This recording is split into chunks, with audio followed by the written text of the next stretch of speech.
Assalamualaikum warahmatullahi wabarakatuh. Perkenalkan, nama saya Yudit Rizkyanti Tueno dengan NIM 151420092. Saya dari kelas 6D PGSD. Tujuan pembuatan video ini adalah untuk memenuhi ujian akhir semester mata kuliah pengembangan materi pembelajaran Bahasa Indonesia SD yang diampuh oleh dosen Ibu Vidyawati Monoarfa MPD. Kelas 1. Kompetensi dasar 3.8 merinci ungkapan penyampaian terima kasih, permintaan maaf, tolong, dan pemberian pujian, ajakan, pemberitahuan, dan petunjuk kepada orang lain dengan menggunakan bahasa yang santun secara lisan dan tulisan yang dapat dibantu dengan kosakata bahasa daerah. Indikatornya yaitu 3.8.1 mengingat ungkapan terima kasih dan tolong dengan menggunakan bahasa yang santun secara lisan dan tulisan. C2 atau pendukung. 3.8.2 merinci ungkapan permintaan tolong dan terima kasih dengan menggunakan bahasa yang santun secara lisan dan tulisan. C2 inti.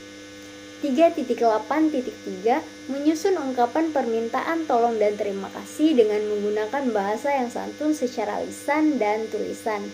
C6 pengayaan.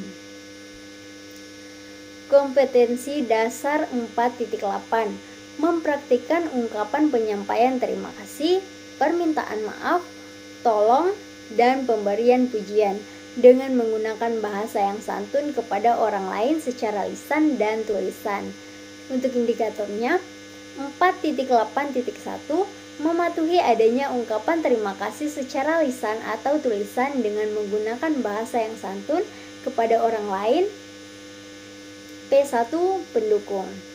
4.8.2 mempraktikkan adanya ungkapan permintaan tolong dengan menggunakan bahasa yang santun secara lisan dan tulisan. P3 inti. Untuk tujuan pembelajaran yaitu memuat A atau audience, B yaitu behaviors, dan C yaitu condition, serta D yaitu degree.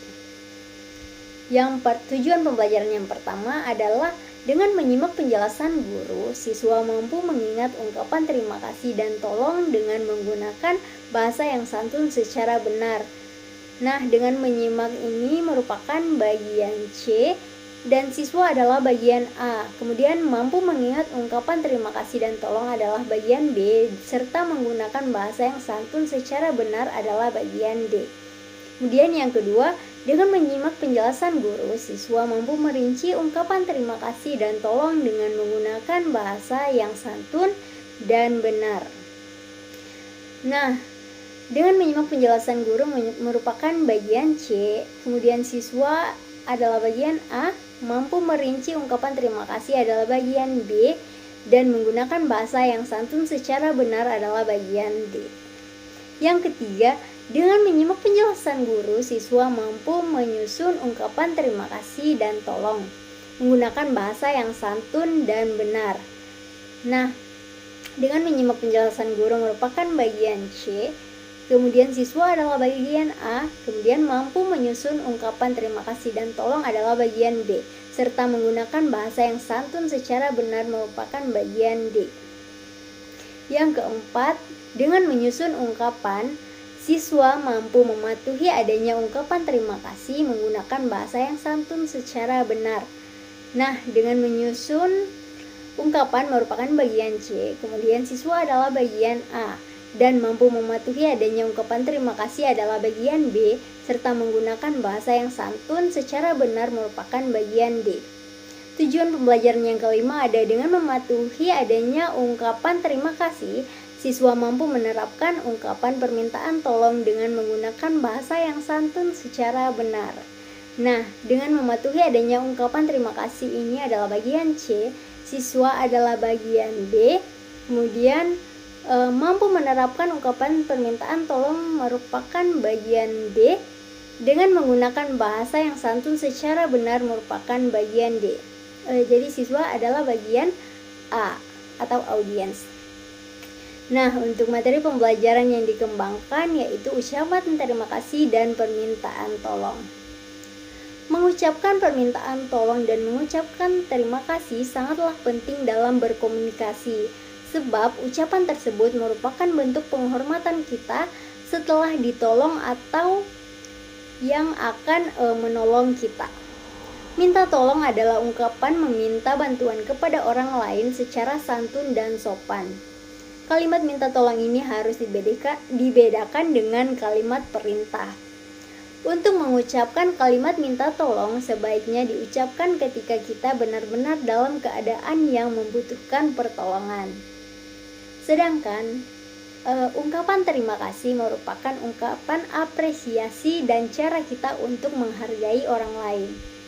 Ungkapan terima kasih ini merupakan kata yang wajib kita ucapkan ketika kita mendapatkan bantuan dari orang lain. Hal ini sering dilupakan oleh orang lain setelah mendapatkan pertolongan tanpa mengucapkan terima kasih. Maka dari itu, biasakan sekarang juga untuk mengucapkan terima kasih kepada orang lain yang sudah menolong kita. Nah, kalimat permintaan tolong adalah kalimat yang diucapkan saat seseorang akan meminta tolong. Misalnya, "Ibu, tolong buatkan aku nasi goreng." Nah, setelah ibu membuatkan nasi goreng, jangan lupa mengucapkan terima kasih ibu. Nah, selanjutnya masuk pada media pembelajaran, yaitu saya menggunakan media teks bacaan mengenai sarapan bersama keluarga. Kemudian ada melengkapi teks kalimat kegiatan makan pagi bersama keluarga. Selanjutnya menggunakan media pembelajaran papan kartu ucapan terima kasih. Nah, papan ini terdiri dari 4 kotak surat yang berisikan kartu ucapan. Pink untuk ibu, orange untuk ayah, hijau untuk saudara, dan kuning untuk seseorang. Nah, jadi siswa akan memilih salah satu kartu.